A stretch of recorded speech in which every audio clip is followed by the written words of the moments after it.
Maithili express की शानदार प्रस्तुति।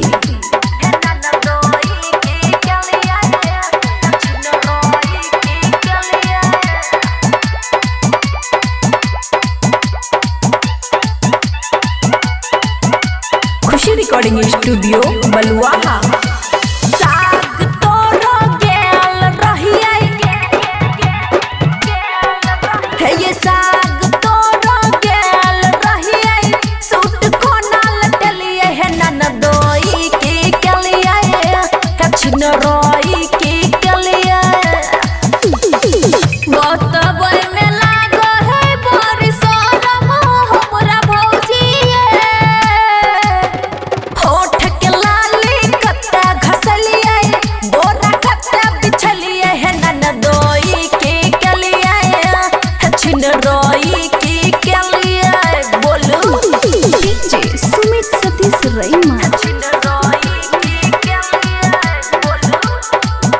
मिक्स बाय अमन अक्के।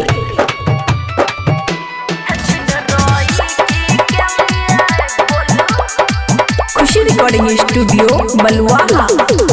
पचकल गाल कोना आहा के फूलल छोरू ने भौजी सब बात छी भूलल।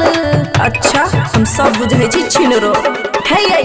पचकल गाल कोना आहा के फूलल छोरू ने भौजी सब बात छी भूलल।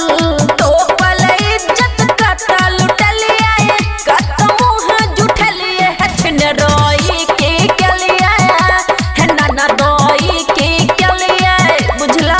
डीजे सुमित सतीश रईमा।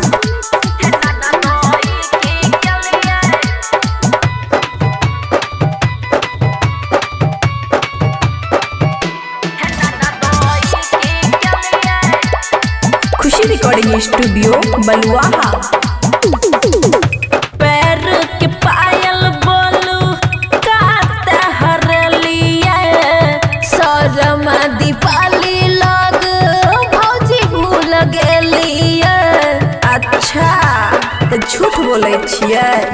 पैर के पायल बोलू काते हरलिए शरम दीपाली लग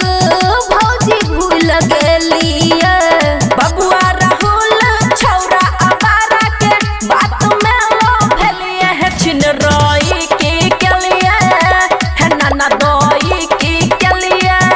आबो दियो भैया के आई कहब। खुशी रिकॉर्डिंग स्टूडियो बलुआहा।